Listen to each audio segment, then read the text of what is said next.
இதயத்தின் ஒளியாய் உணர்வுகளின் அலைகளாய் மாறும் இந்த பயணத்தில் எங்களுடன் பயணம் செய்ய நீங்களும் காத்திருங்கள்.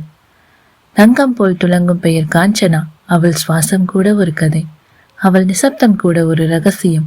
ஒவ்வொரு துடிப்பும் மொழியாய் வெளிப்படும் ஓர் உலகம் அவள். காஞ்சனையின் கற்பனையில் உதித்த கதைகளை நினைவில் வைத்து உங்கள் மனதை வருடிச் செல்ல போகும் நான், ஆர்ஜே மது. விரிவரைந்த காதல் ஓவியம். இந்த கதையை பிடித்திருந்தால் லைக், ஷேர் செய்து சப்ஸ்கிரைப் செய்து கொள்ளுங்கள். Hi tears, Kanchana Senthil novels YouTube சேனலில் அடுத்து நீங்கள் கேட்கப் போகும் கதை விதிவரைந்த காதல் ஓவியம்.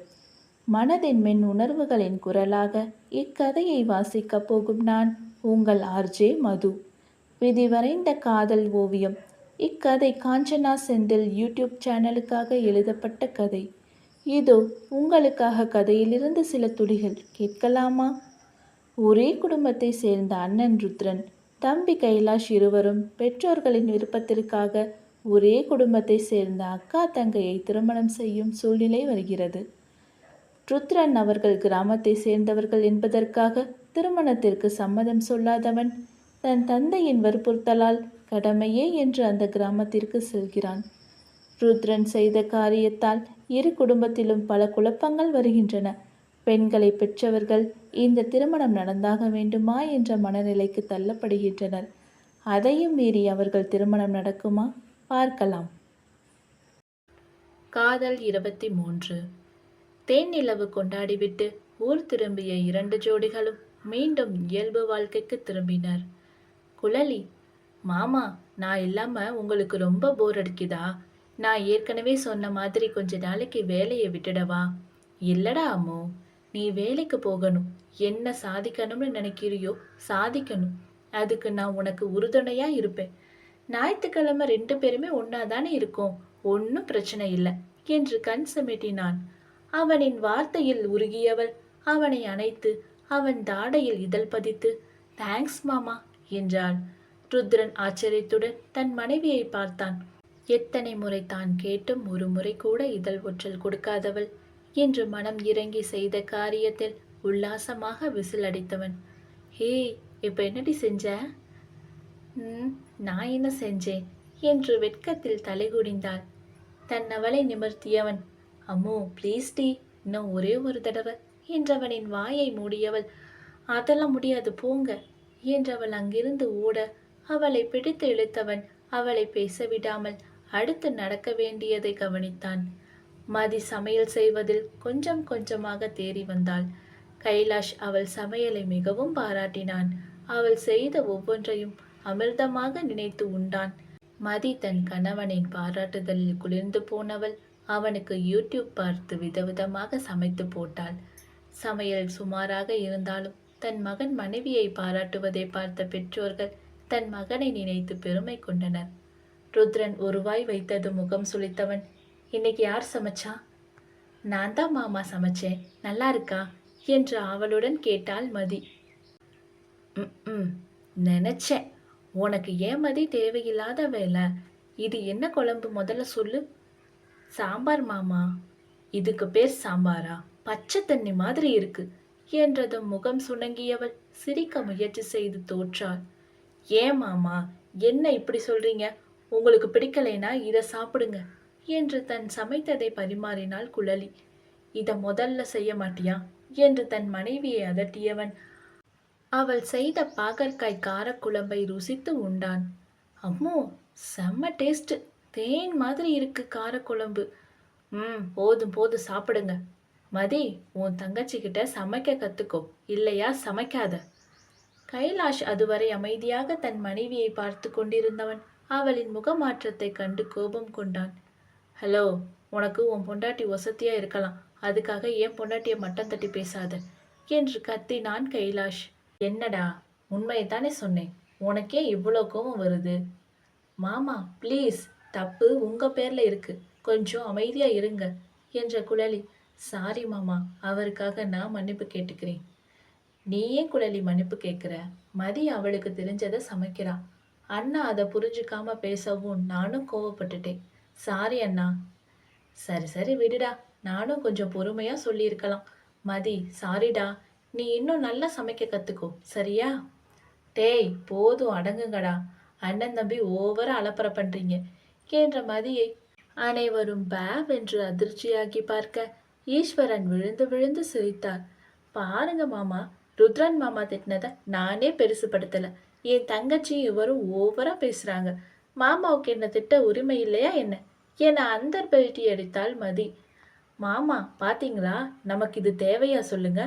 ஆமா குழலி, இவளுக்கு போய் சப்போர்ட் பண்ணி பேசினா நம்மளே இவ முட்டாளாக்குறாளே. உங்க 2 பேருக்கும் இந்த பல்பு தேவைதானா? நானும் அவளும் என்ன வேணா பேசிப்போம், நீங்க ஏன் தலையிடுறீங்க என்று சிரித்தான் ருத்ரன். நல்லா சொல்லுங்க மாமா என அவனுக்கு ஐஃபை கொடுத்தாள் மதி. இவர்களின் இந்த ஒற்றுமையை பார்த்து பெரியவர்கள் மகிழ்ச்சியில் இருந்தனர். விஸ்வநாதன் குடும்பம் அங்கே வந்தவர்கள், என்ன ஒரே பேச்சும் சிரிப்புமா இருக்கு என்றனர். வாங்க வாங்க, வரேன்னு சொல்லவே இல்லை என்று அவர்களை அழைத்தார் பார்வதி. அம்மா அப்பா என்று பெண்கள் தங்கள் பெற்றோர்களை கட்டிக்கொண்டனர். என்ன 2 பேர் ஒழுங்கா இருக்கீங்களா என்று கேட்டார் பாக்கியலட்சுமி. பாக்கியம், வந்த உடனே ஆரம்பிச்சிட்டியா என்று கேட்டாள் மதி. அட போடி கூறு கெட்டவளே, இதை கூட கேட்கக்கூடாதா? சரிம்மா, அப்புறம் பேசலாம், உட்கார்ந்து சாப்பிடு, உங்க பெரிய பொண்ணு தான் சமைச்சிருக்கா என்றார் ஈஸ்வரன். அச்சச்சோ அண்ணா, என்ன சொல்றீங்க? இவ சமைச்சாளா? அப்போ எனக்கு சாப்பாடே வேண்டாம் என்றார் பாக்கியலட்சுமி. என்ன அக்கா இப்படி பேசுறீங்க? டேஸ்ட் எப்படி இருந்தாலும் நம்ம சாப்பிட்டு தான் ஆகணும். நம்ம பொண்ணு சமைச்சது தானே, தனம் சிரித்துக்கொண்டே கேட்டார். தனம், பாசம் இருக்க வேண்டியதுதான், அதுக்காக இப்படியெல்லாம் நீ முடிவு பண்ணாத என்ற தன் அம்மாவை முறைத்து கொண்டு நின்றாள் மதி.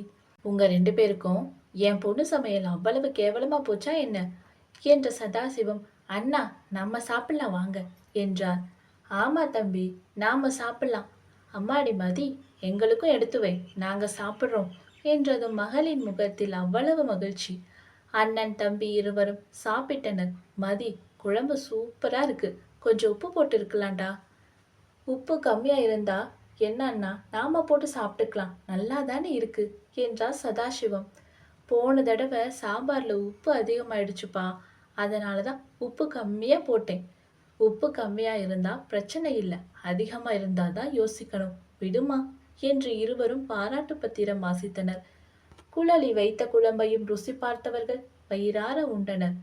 மதி நன்றாக பேசிக்கொண்டிருந்தவள் திடீரென்று குளியலறை நோக்கி ஓடினாள். அவளின் செயலை பார்த்து அனைவரும் புரியாமல் குழம்பி நின்றனர். மதி ஓடியவள் வாந்தி எடுத்தாள்.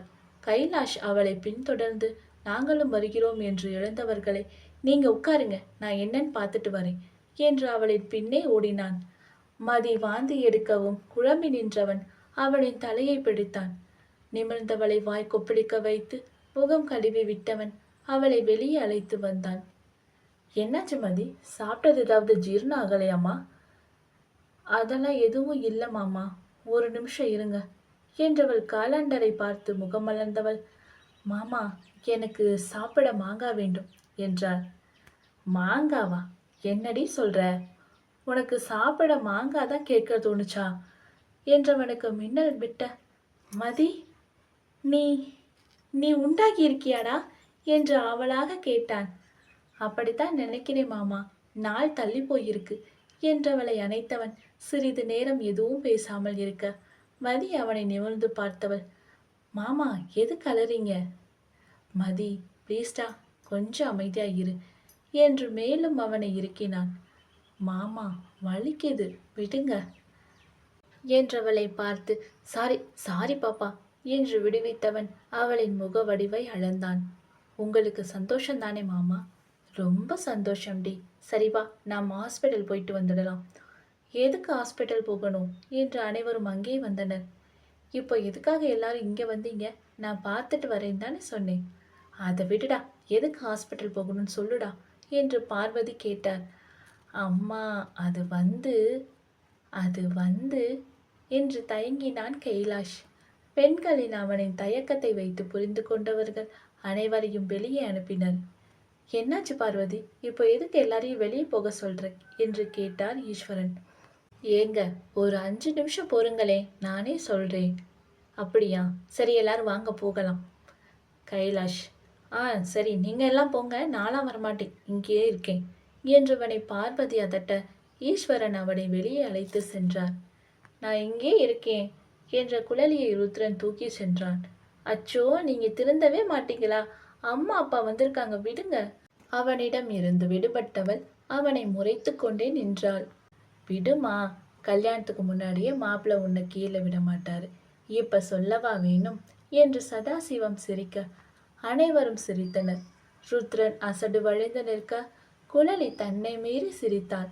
பெண்கள் மூவரும், மதி, உண்டாகி இருக்கியாமா? அப்படித்தான் நினைக்கிறேன், நாள் தள்ளி போயிருக்கு என்ற தன் மகளை அணைத்த பார்வதி, ராசாத்தி, நல்ல செய்தி சொல்லி என் வயிற்றுல பாலை வாத்தியே. மா, அவசரப்படாத, ஹாஸ்பிட்டல் போயிட்டு வந்துடுறேன். நீ சொல்றத வச்சே எங்களுக்கு தெரியுதுமா, நீ உண்டாகிதான் இருக்கன்னு என்று தன் மருமகளை அணைத்து கொண்டார் பார்வதி. தனலட்சுமி தன் பெரிய மகளுக்கு வாழ்த்து கூறினாலும் ஒரு நொடி அவரின் முகம் மாறத்தான் செய்தது. அதை கவனித்த பாக்கியம், தனோ, கவலைப்படாத, நீ என்ன நினைக்கிறேன்னு எனக்கு புரியுது, கூடிய விரைவில் குழலியும் நல்ல செய்தி சொல்வா என்றார். அக்கா, எனக்கு பெரியவ உண்டாகி இருக்கிறதுல ரொம்ப சந்தோஷம்தான். குழலியும் நல்ல செய்தி சொன்னா ரெட்ட மகிழ்ச்சியா இருக்கும்ல. கண்டிப்பா சொல்வா தனோ என்றார் பார்வதி. பிறகு இவர்கள் வெளியே வந்தவர்கள், கைலாஷ், நீ மதிய ஹாஸ்பிட்டல் அழைச்சிட்டு போ என்றார் பார்வதி. அக்காவுக்கு என்னாச்சு, இப்போ எதுக்கு ஹாஸ்பிட்டல் போகணும் என்று பதறினாள் குழலி. அடியே, கொஞ்சம் சும்மா இருடி என்ற தனம், மாப்பிள்ள, நீங்க போயிட்டு வாங்க என்றதும் கைலாஷ் தன் மனைவியை அழைத்து கொண்டு மருத்துவமனை சென்றான். அதற்குள் ஆண்கள் என்ன என்ன என்று கேட்டுக்கொண்டே இருக்க வேறு வழி இல்லாமல் பார்வதி உண்மையை போட்டு உடைத்தார்.